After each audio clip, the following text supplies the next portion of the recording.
Hey everybody, welcome back to another episode of PitchUs. My name's Tim Cooley. I'm the author of the Pitch Deck book. Excited to have Raj here as our celebrity guest. As usual, Jeff, my co-host, please introduce yourself. Thanks, Tim. Jeff Erickson with a company called Forecaster that makes financial modeling easy for startup founders. If you need help building out your financial model, Forecaster is a place to go. So, super excited, like Tim said, to have Raj, the startup hype man, here with us today. Raj, go ahead and introduce yourself. Yeah, thanks for having me. My name is Rajiv Nathan, aka Raj Nathan, aka Raj Nation. I am the founder and chief pitch artist of Startup Hype Man. We help startups not suck at how they pitch themselves so they can take their big idea and become the GOAT to market. Love Awesome. it. Thanks for joining us today. Please, Michael, share your screen and pitch us. Sure. All right. Let me get in the full screen here. All right. Well, yeah. Thank you so much for having me, guys. So let me take you through EZsalt. So I started doing salt delivery business back in 2018. I would just kind of hustle and salt. It's kind of the background of this, of going door to door and bringing salt delivery to people. We'll kind of get into, if you're not familiar with water softeners, kind of the next couple slides, but I recognized a problem as I was growing this business. We probably reached the point where we had about 200 or 300 customers, and noticed that everybody that we were doing salt delivery for would sooner or later call us with this urgent, like, "Hey, I'm completely out of salt. How soon can you get me salt? Otherwise I'm gonna have to go to the store myself and pick up a couple bags today." So that's where I started to kind of key in on this problem. And initially, I went looking online. I kind of went into the market looking for some kind of a sensor, some way to know how much salt people had so that this problem wouldn't happen over and over. Because nobody has, right now, water softeners don't tell people when they run out of salt. So I went looking for something that could do it. Didn't find it. So kind of the entrepreneur in me said, hey, this might be an opportunity. And that's where we kind of got the idea for the EZsalt sensor. This is the team that we've put together over the years. Cameron Farmer, who's on my left in the picture, Scott below me, and Jerry below me. They were the earliest members of our team who came on. I feel like our team is kind of our Avenger squad. These guys can really just kick butt and have been doing so since we started. So Cameron's our electrical engineer. He did the hardware of our sensor, the distance, the laser, the firmware on it. That was all Cam. He has 25 years experience, electrical engineer, builds data centers for SanDisk that Amazon buys, so just way overqualified to do. Something like this is something that he does as a hobby on the side. Sohal's our VP of software. He does our app, our back end, anything that we need built, he can do it. He's been amazing. And then all the guys on the bottom here, they came on as early angel investors. Scott and Jerry are big time advisor roles for me. Scott owns Wildhorn out in Draper. They're an outdoors brand, mostly on Amazon and e-commerce. Scott's the founder of that, and Jerry's their product designer. Hunter's a friend of mine who does our content creation. A lot of our videos, photos of our product that you see online came from him. So the problem is, water softeners don't have a way of telling people when they are getting low on salt. And without salt, a water softener does not function. If any of you have a water softener, familiar with this, it's like how a car needs gas. So we built a sensor that can solve that. It's a retrofittable device. It goes in the brine tank, measures how much salt people have, can send a low salt alert, and remind people when it's time to add more salt so that they never run out. Part of that problem is when you run out of salt and hard water hits your home, it's ruining your dishwasher, it's ruining your pipes, it's that white stuff that's on your dishes. Continuing to let that salt run out can ruin your softener, and it can also bring all that hard water into the home, ruining all your appliances and having all those adverse effects. So our sensor prevents that from happening. But on the flip side of that coin, this is how it installs. Super easy install. It goes under the lid, drill a couple holes, plug it in, and now you have a smart brine tank. Flip side of the coin of that problem though is even with our sensor, there's a lot of people who physically can't carry the salt bags. Older people, disabled people, lazy people. These 40-pound salt bags are super heavy, and even with a sensor, there's a lot of people who can't carry it. So part of what we use the data with our sensor to do is kind of that original, what our business originally was applying that to salt delivery. So now we have a way to monitor salt, and before people get low, we can have a delivery dispatched and salt delivered to the brine tank without the customer even having to do anything with that. Recently, we started to use third-party apps like Aaron brought that up. Jeff, we've been testing it with them since January, and have done multiple deliveries. And it's going well.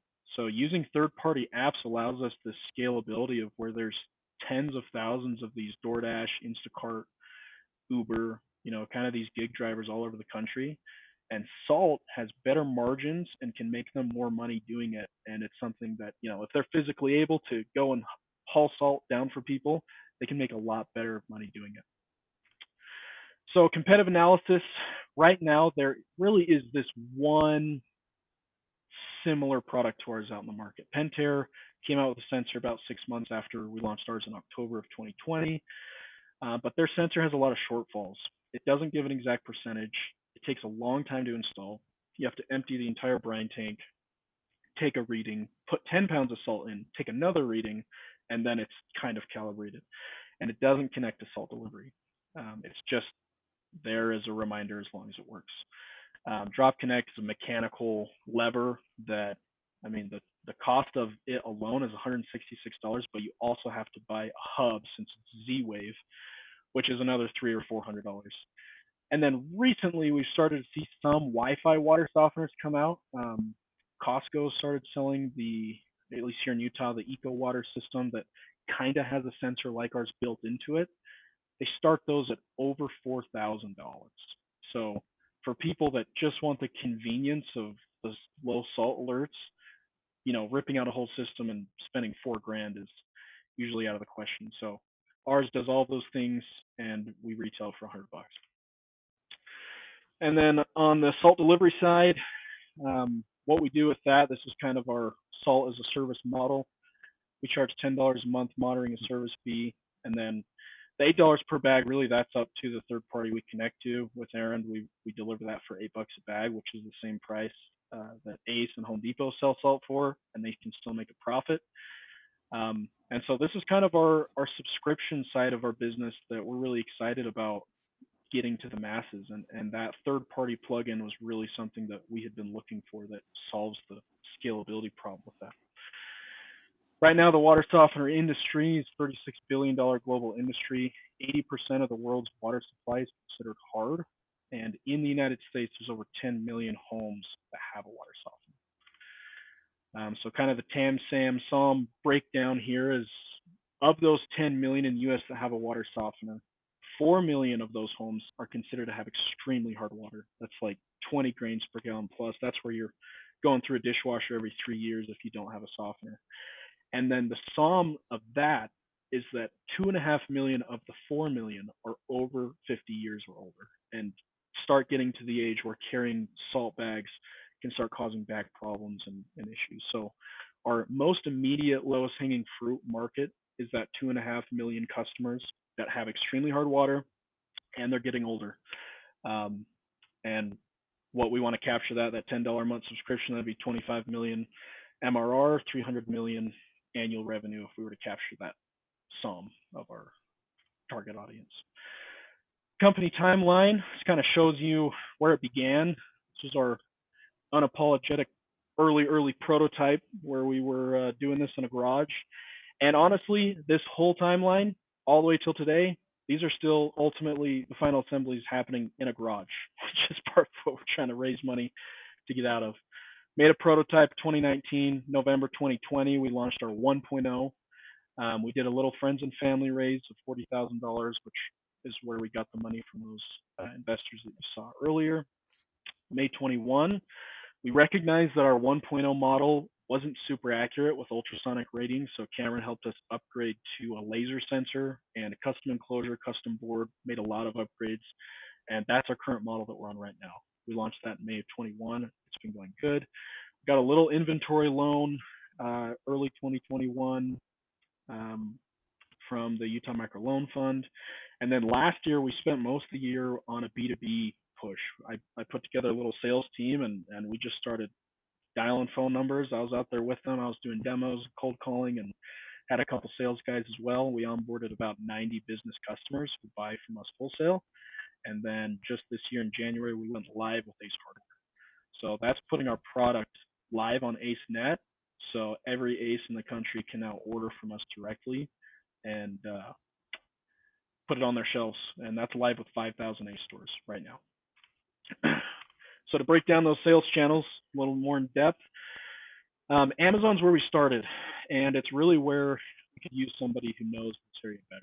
But that being said, we broke top 50 in tools and home improvement. We've done $50,000 lifetime sales on Amazon, have a 4.5-star rating. People are happy with it. But again, we need people who know Amazon channels. We need to automate our supply chain, move inventory to a 3PL, and move our manufacturing under one roof. Excuse me. Wholesale side. So this has been a really successful channel for us. What companies are doing is they're buying our sensors from us wholesale, packaging it with a new water softener system, and selling it like it's a Wi-Fi system.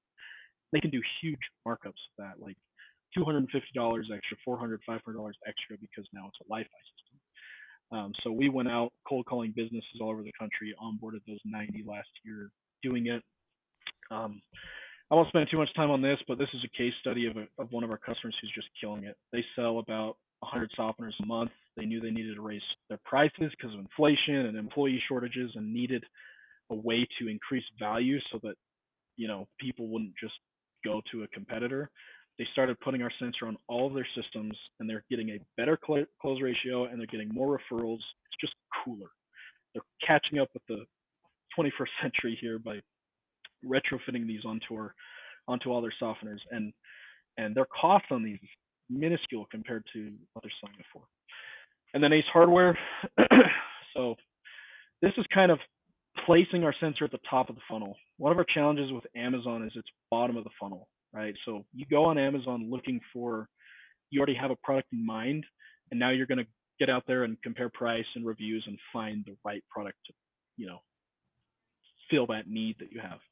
The problem is no one knows that our Wi-Fi salt level sensors even exist, so they're not really looking for it.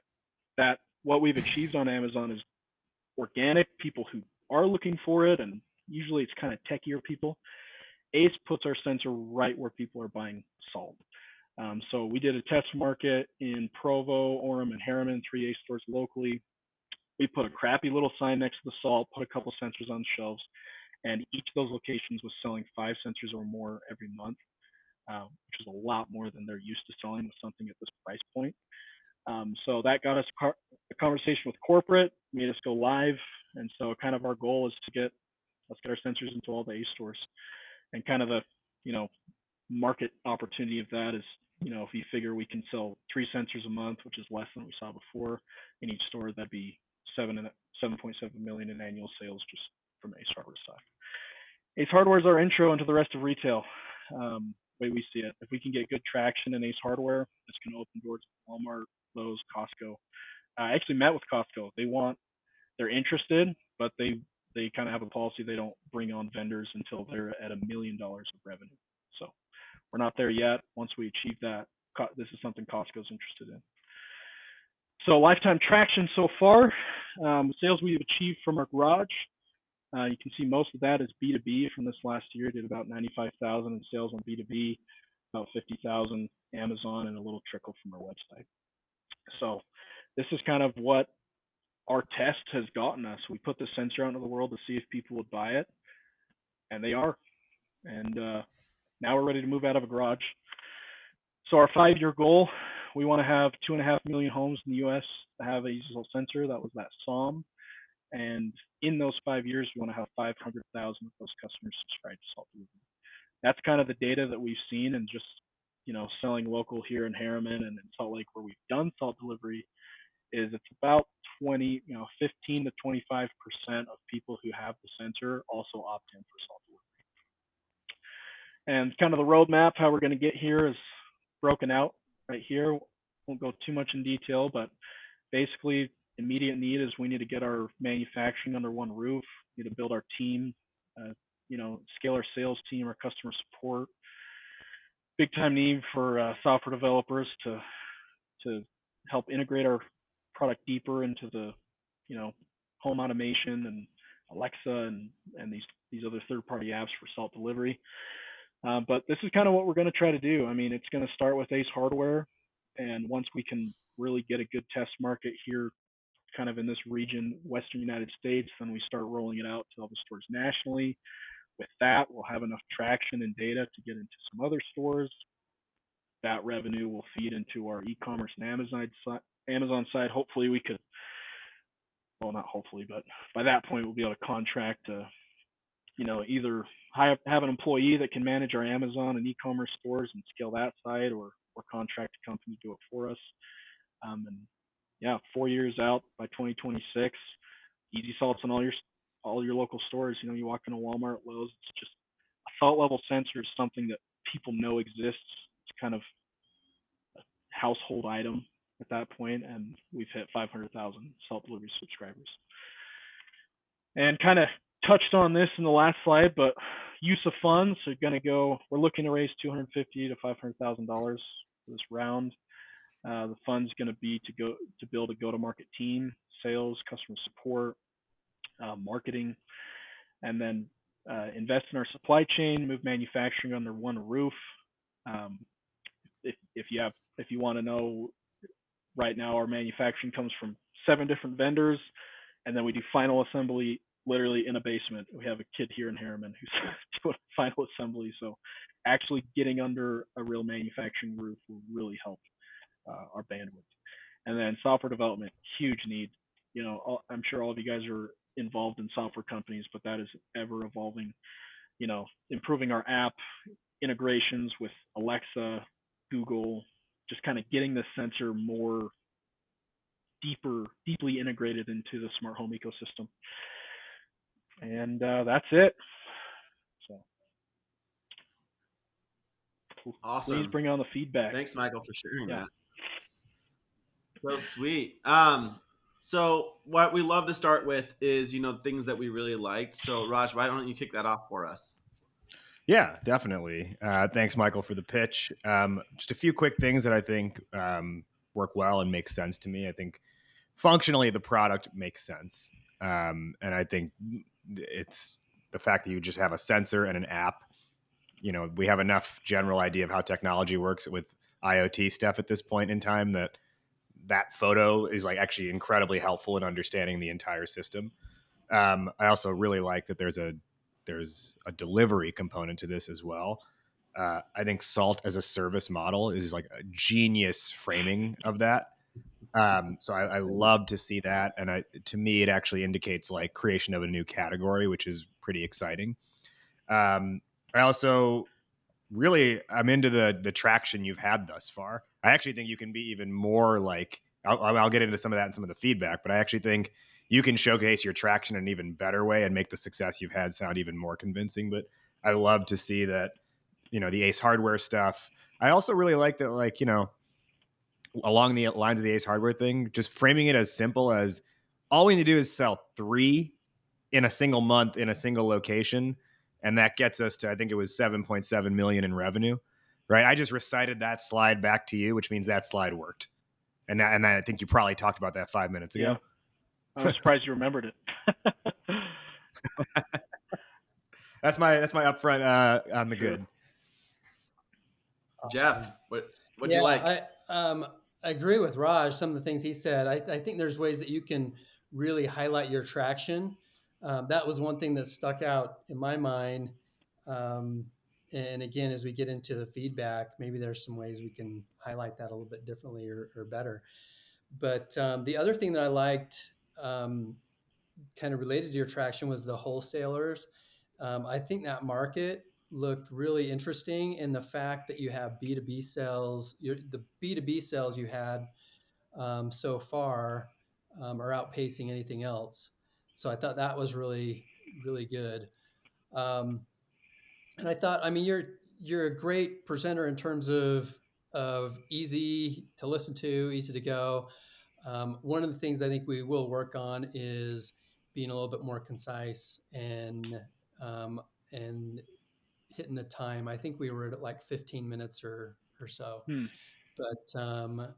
but no, super cool. Cool product. I get it, and I'll probably need one actually. So I'm the target demographic. I got a discount Yeah. code for you, Jeff. And you got a discount code for me, right on. I'll hook you up. Perfect. Yeah, so I'll add to this. Honestly, great presentation. All the elements were there for the most part. We can help you clean up some things and get you to compact some stuff. I thought your team was really impressive for where you're at with the company. That was, I'd love to see that a little bit later, but we can tell you how to fix all those things.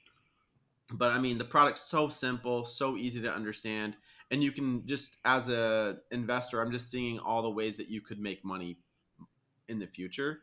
So I think you did a great job presenting the opportunity. And so I will say that this is one of those decks where this could be good enough for most investors, but I think that we can help you. And so, Raj, why don't you kick us off with areas that we can improve?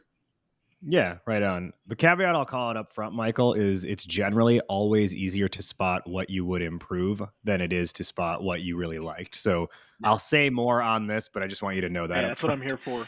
That's want to learn.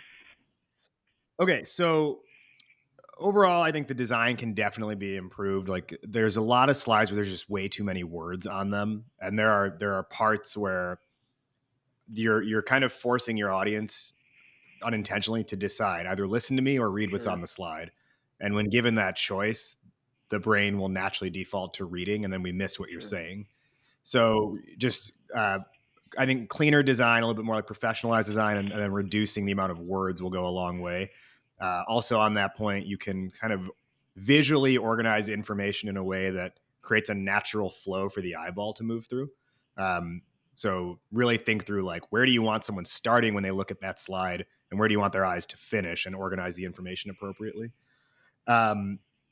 As for like the actual pitch itself, then besides design, I don't personally like care about the team until I know like why I should care about the industry and the problem and the situation and stuff like that. So I think you kind of like, maybe spend 3-4 minutes up front just covering who's on the team.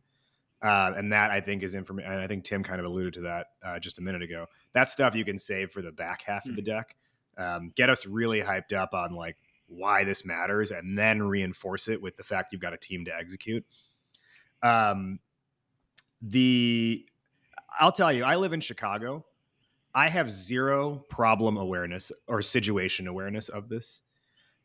Jeff sounds like he's your target customer living in Utah, and this is a thing that apparently exists, right?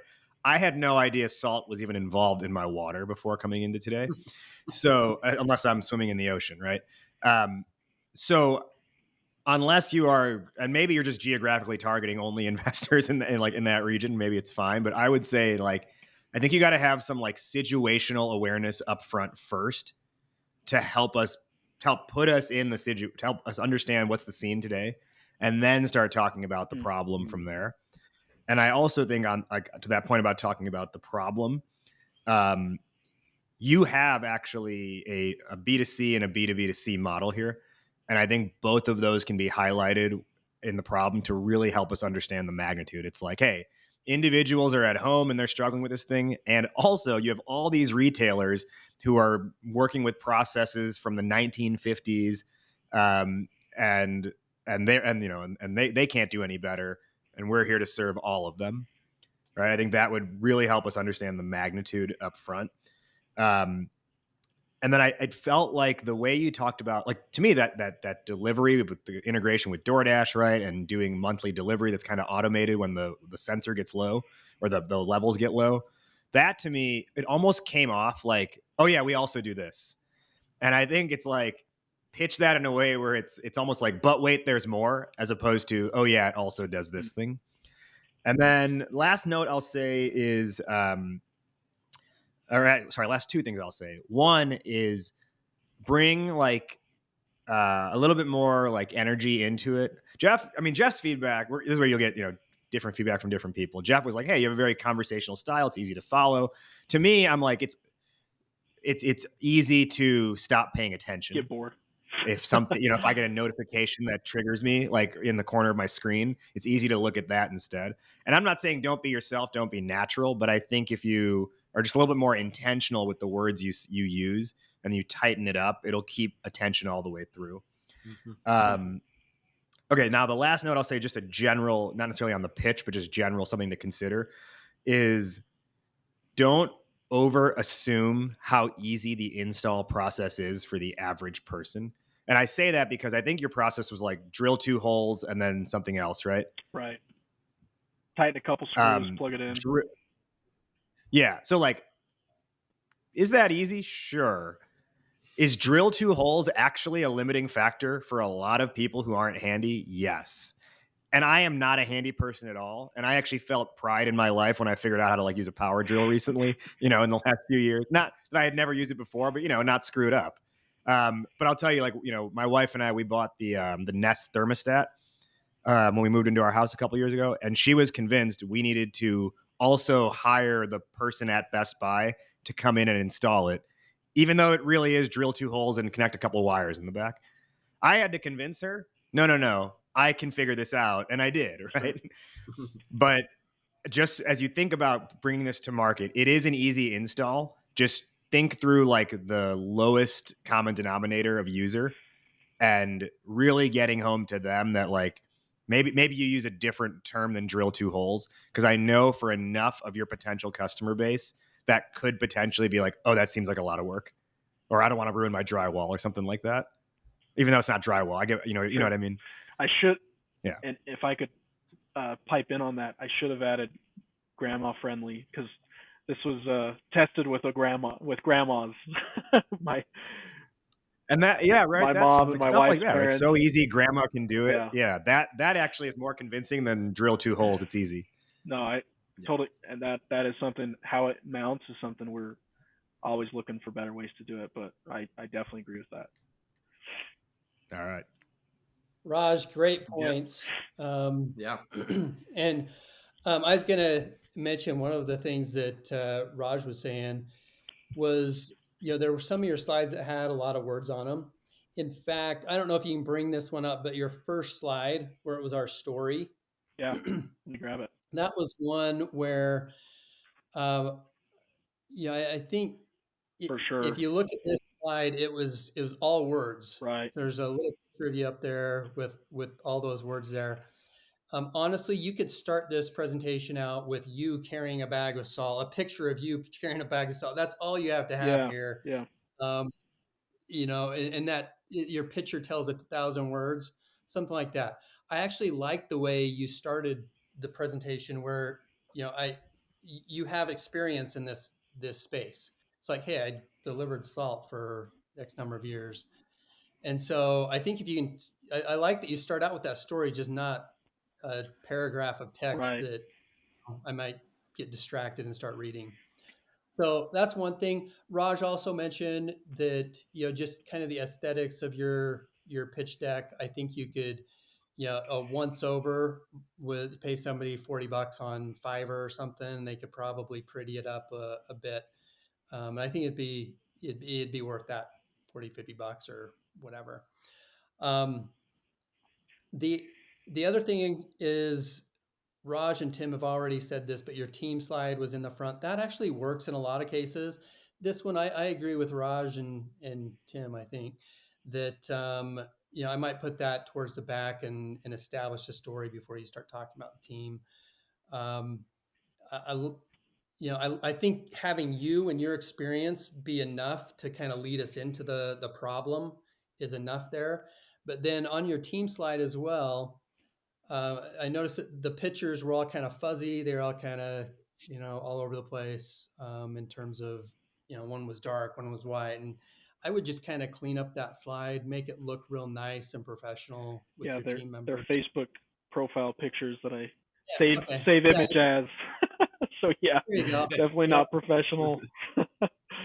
And maybe it's not professional. Maybe you can't get one from every single person, but maybe you put them in a circle or something. You make it look a little more professional. Sure. So going to your problem, the I thought your problem was identified, and to Roger's point that he lives in Chicago, doesn't know that people have an issue with hard water, and so I think setting that stage a little bit better might help not only for that, but I think that you know you almost skipped over the problem and started to go into the solution before you kind of came back to it and said it's going to ruin your appliances, it's Right. going to leave this residue, it's Right. going to do all these things. Well, I want to see a value to that. It's like, you come out with a problem statement like, the average homeowner that has hard water, if they don't have a water softener or they have a hard water, it costs them $3,000 a year, or it costs them this, and their appliances have a third of the life of a normal, something where I can wrap my arms around it and say there's a problem here, and you identify it, and then your solution is going to make a lot more Right. sense, right? I'm kicking myself So because I had that slide, and in an oh, effort to trim the deck down, because one of you brought up, it went 15 minutes. It still yeah. went too long. I was before this. I was like, how do I cut that slide out? And I kicking myself now. I think that was one to keep. I honestly, I think that to Raj's earlier point, if you skip over the team and going through each member of your team and just kind of give a high level there, that is more important. Yeah. Establishing the problem is one of the most important things you can do up front to draw us in and say, okay, there's an issue here. I'm curious on how you're going to solve this. And then you went into how the solution, and I really like that, where you went through, you have the delivery, you've got the hardware, you've got the software aspect to it, and then the subscription model. So I thought that was really really well done. Just a couple more points and I'll let Tim kind of take over. But on your when we get into your traction, that's something where you've got some good traction there. $138,000 of sales or something lifetime. What I did want to see is how it's kind of grown over time. Like, Hmm. was this 138,000, was that over the last 10 years? Was it over the Sure. last 5 years? It's like maybe you've been doing this for 10 years and you've only made Right. 138,000, and you only made 10,000 last year. I don't know, Right. but I wanted to see what is this looking like? Are you growing year over year? What do you kind of anticipate this growth to be as you continue? So I think you can position that a little bit better and demonstrate your traction on how it's growing. And I think you can also do that in maybe a different way, where you had your B2B sales where they outpaced everything else. You could probably go by annual and just do kind of a stacked bar Right. graph or something like that that shows, here's how much of it was B2B, here's how much was, direct to consumer, all that. So I think there's some different ways that maybe you look um, at presenting that in particular. That's great. Um, I totally agree. So other than that, one last thing. I thought it was really great, the whole Ace hardware. Um, you know, that's a big deal if you can get into Ace, and then the whole Costco thing and these other opportunities. I think painting that picture as well is this is what it looks like when we get into, our goal is Ace this year. This is what it means revenue wise for us if we're in this number of stores and have this kind of, these assumptions. And then the following year we're targeting Costco. Then we've hit our $1 million. We hit Costco next. That will lead to Home Depot and these others. And all of a sudden now you've kind of got a pathway to that hockey stick growth. Right. But it paints that picture for us. So Can I add one point on that, Jeff? yeah, absolutely. Please. Because I think that's a really good point, and the way you can consider pitching that is like, talk about how like Ace is key to the entire thing. You already got Ace, and they're key to the entire thing because at your 3 sensors per month, that'll get you $7.7 million. And that's important because Ace Hardware unlocks Costco. I've already talked to Costco. They love this. They just don't let us in until we're doing $1 million. So we're gonna clear $1 million by leaps and bounds off just Ace, and then we're gonna go back to Costco. And once we unlock Costco, the whole game changes. All right, that's how you get us like really excited about the potential. Yeah, Love it. goes back to the way it was. I think your advice earlier that I think is really, really good for me specifically is pitch it a little better. It's not so boring. And maybe based on I want to know you care about it and you're excited based about on it.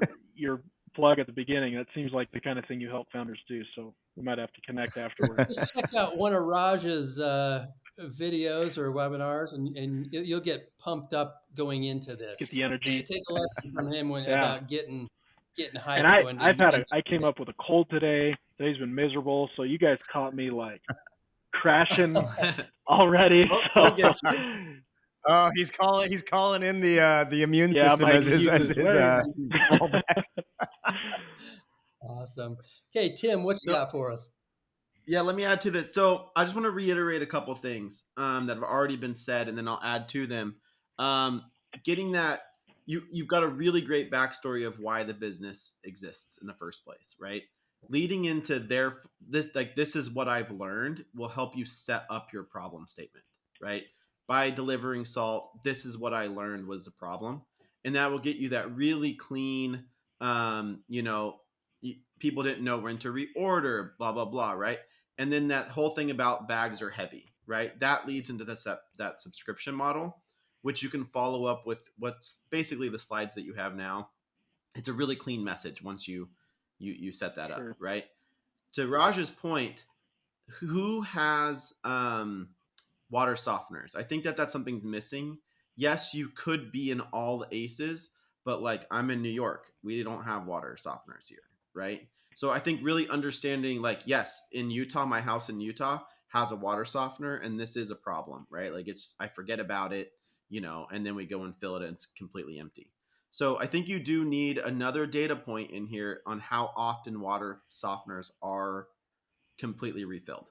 And that just wasn't in the deck because that adds to that subscription model. How often they're refilled, or like how many people have it? How many have it, and how many times do they need to be replaced? With the salt. Not replaced, but how many times? How much? How often are you delivering salt? Sure. Things like that. Sure. Because it could be like once a year. I don't remember how often I replace mine. So, the other thing with this is I think that bifurcating those two, problem and then solution, you'll see it cleans up. And it also sets up the market strategy on how you're going to get to that, right? So typically in today's world, we don't see go-to-market strategies, but is this something that you're trying to passively sell in an Ace Hardware, or are you trying to go direct to consumer? You kind of solved a couple of those or answered some of those questions. I'd kind of have an appendix slide that really dials in how you plan to do that, in case that question comes up. Like, how are you going to get grandma to buy this thing? You know what I mean? Sure. Just something to think about. Nothing too huge there. One thing that I'll mention, so I think you can shorten all of your discussions on traction if you do your financials really, really well. So if you're like, we started off, we did direct to consumer, we sold 5, and like Jeff mentioned, that stacked bar graph, and now we're mostly B2B, right? And we locked in Ace 5 months in.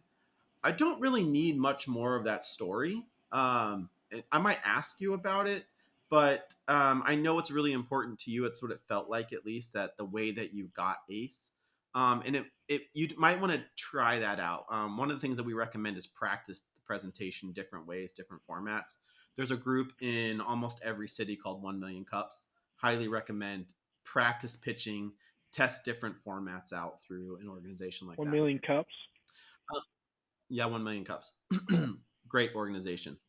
Another thing that's really important when you have a B2B model or B2B to C is I got to know what cost of goods sold are, right? How much does it cost you to make? What's your wholesale price and what's your retail price? Because yes, you're selling it for $99, but if it costs you $80 to make, then I'm like, you're just not making any money. So right now, I don't know if $99 is a good enough margin for the business as a whole. Maybe you actually need to be charging more.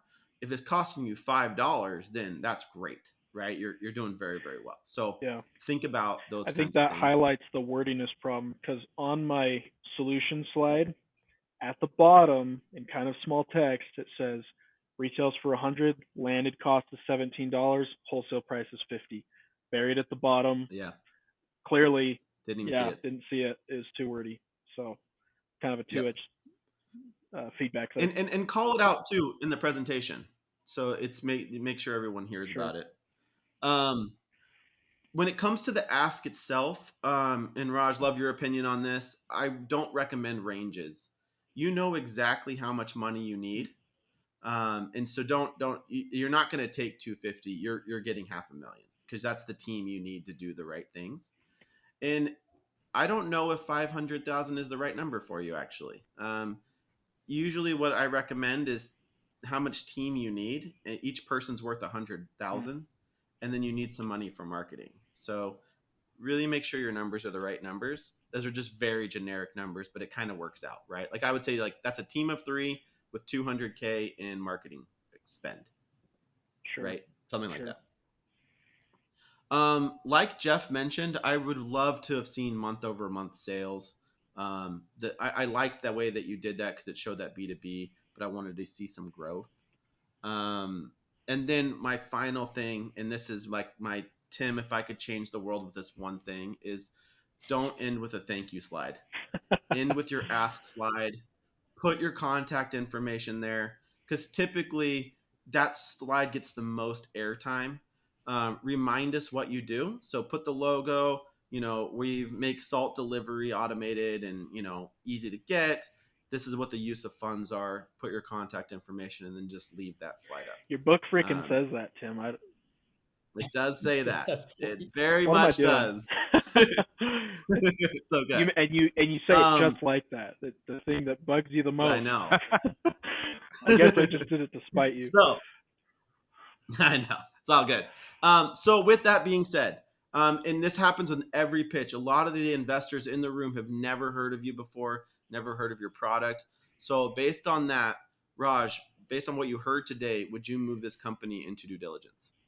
Gosh, this is such a tough question. Such a tough question.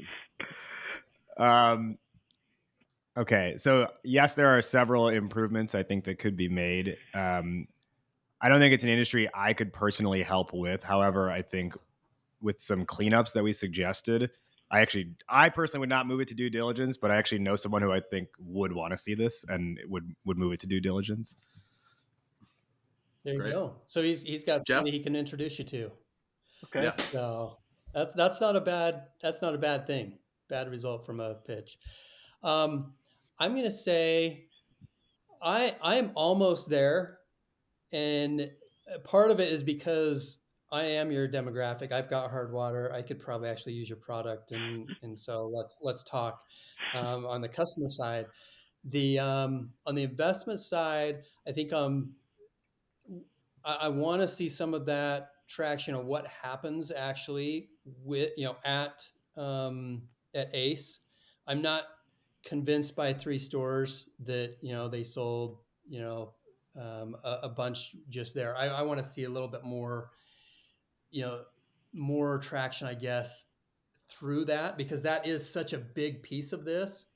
I'd probably hold off and say, hey, let's see where that goes, and I want to see because that's kind of the key to getting into that Costco, and then that's kind of the ball that gets everything rolling. So I mean, I hate to say you're too early because that's always a cop out, but that's probably what I'd say. Yeah. I'm actually super interested in this. I would probably take it to due diligence with the same caveats that Jeff and Raj have mentioned. This is a problem that people have. We don't know how big it is, obviously, today, but I would like to learn more. And I'm not saying I'd write a check, but I would definitely be following up on this if the market turns out to be as big as we think it is. And so what I love about it, honestly, is it's such a simple solution. And if we think about an exit, I don't think this is going to be just personally $1 billion exit, but this could be wrapped up with another at-home service product, or a very, very good Yeah. business. There's no It's a reason like Ring couldn't acquire this down the road and add it into their product suite. Yeah. So for me, I would love to, and I'll follow up with you because I think that there's something here. And like Raj, I'll make some introductions to people, but I do think you've got to clean up the traction. You got to, I know you're sick. We're all sick. Not an excuse. The But world is like, sick. got to get excited. But clean up some of those things. And I think you're right in that line of let's have a longer conversation. Awesome. Yeah. All right. Awesome. Good work, Cool. Michael. Well, This was awesome. yeah. Awesome to see. And I think, yeah, hopefully everyone that listens to this, they'll be able to pick up on some of this and learn from some of the comments. I thought Raj and Tim had great comments on here. No, extremely valuable. Yeah. I've loved this. I could do this all day. Awesome. This is like, you can't really find. I feel like we do it all day. Yeah, you guys actually do. Well, Michael, thank you so much for presenting, and Raj, thanks for being our celebrity guest. If you guys need help with your pitch decks, please reach out to Raj. Check out the book. It really does give a great foundation. It's called the Pitch Deck Book of just what's needed in a deck. And then get help. Like, reach out, get help on your decks. There's people who really do know what they're doing. And if you need help with your financials, please check out Forecaster. They are really changing the game for early stage startups and getting the numbers out there the way that they should be out there. So thanks everybody, and we'll see y'all next time.